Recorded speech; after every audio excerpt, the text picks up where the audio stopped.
concerning Yellowstone Supervolcano and its energy. Why can't we drill into Yellowstone to stop eruptions and make power? This is by U.S. Geological Survey, Yellowstone Chronicles. Drilling is often suggested as a means of preventing Yellowstone from erupting. It seems like a reasonable idea, but the volcano does not work that way.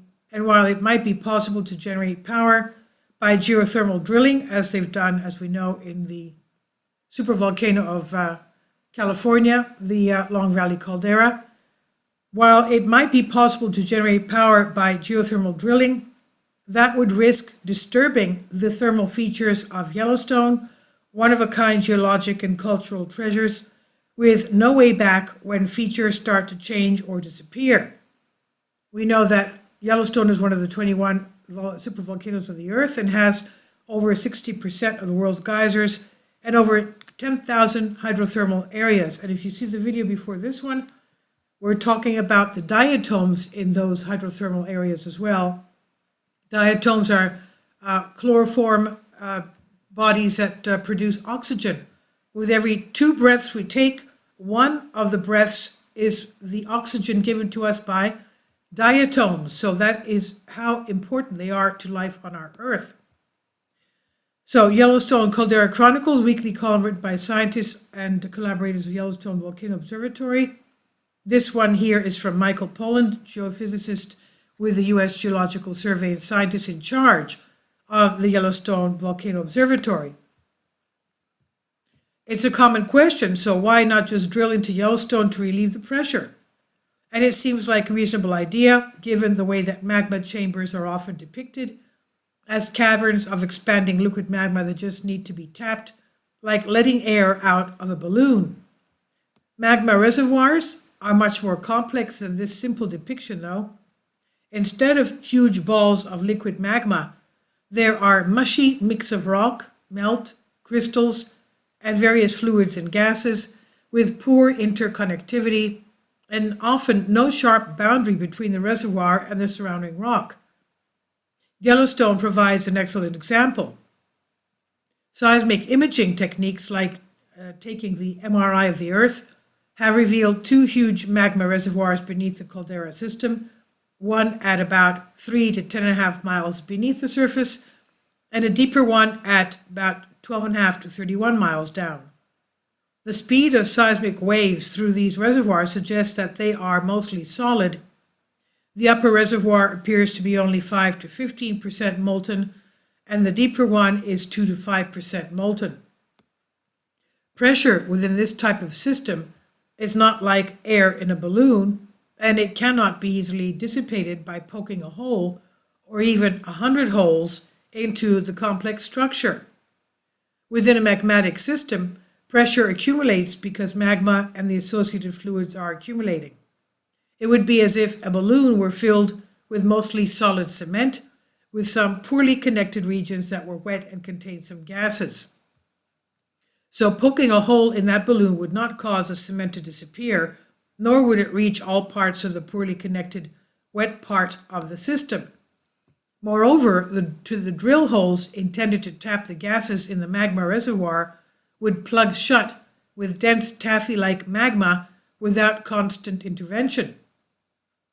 But what about cooling the magma reservoir by pumping water into the subsurface?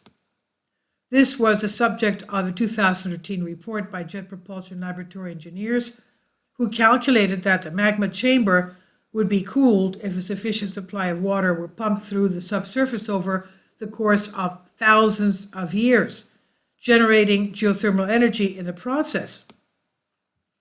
While this proposal might seem to make some sense, the calculation overlooked a number of complicated factors. For example, the hotspot fueling volcanism at Yellowstone provides a steady supply of heat. There's a mantle plume there, as we know. So cooling the magma body by pumping water into the subsurface would be like attempting to cool a pot of boiling water by steadily adding droplets of cold water but leaving the burner on. It doesn't make any sense. It wouldn't have any effect. For all of these magma quenching and tapping concepts, there is also the issue of unintended consequences. Rapid depressurization and freezing are factors that can drive magma towards the surface by stimulating dissolved gases to come out of the solution. Like opening a can of soda or putting a can of soda in the freezer.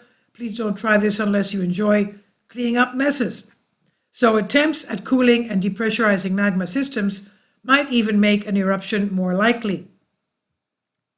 But what about power generation, which usually involves drilling into areas often near magma reservoirs and extracting hot water that becomes steam and can be used to drive turbines? Geothermal power is used in many places worldwide. In Iceland, it accounts for about 30% of all power generated in that country. Geothermal power exploitation in Yellowstone, though, is illegal by act of Congress. The Geothermal Steam Action Act of 1970, amended in 1988, this act requires the Department of Interior to preserve and monitor hydrothermal features like Old Faithful in units of the National Park Service, and there is a good reason that the law exists. In many places, including California, Nevada, Chile, New Zealand, and Iceland, geothermal power production has altered the behavior of nearby hydrothermal features. There is still quite a lot we don't understand about how water moves beneath the surface in the Yellowstone area. It is likely that even geothermal development outside the park would impact features in the park. So drilling holes does have a role to play. However, in better understanding how volcanoes work, including at Yellowstone, in 1929 to 30, and again in 1967 to 68, limited drilling was done in some of the geyser basins of the park to a maximum depth of about 1,080 feet, that's 330 meters, to better understand the shallow hydrothermal system. And in 2007-2008, boreholes up to about 820 feet, that's 250 meters, the 820 feet deep, were drilled in several locations to host sensitive monitoring instruments. These studies have been invaluable in better understanding how Yellowstone's hydrothermal and magmatic systems work. At other volcanoes, drilling has accidentally penetrated active magma bodies. In 2005, drilling in Hawaii's encountered magma along the east rift zone of Kilauea volcano. The hole rapidly closed as liquid magma filled in and froze. A similar process occurred when magma was unexpectedly encountered during drilling at Krafla volcano in Iceland in 2009 and in Kenya in 2011.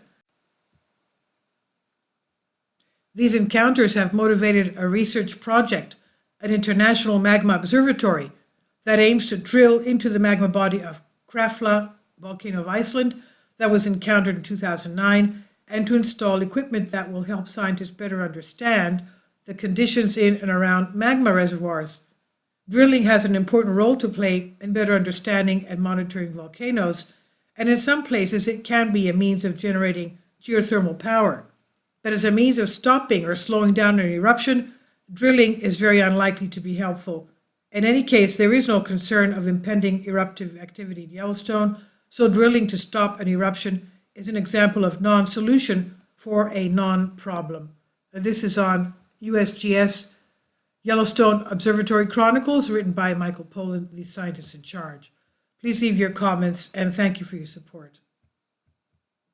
Please support my Patreon account. The daily posts are 5 videos daily, and they are totally different from what I have on my YouTube channel. Thank you so much for your support and that you find all my content so interesting. You'll find the Patreon account details in the description box below.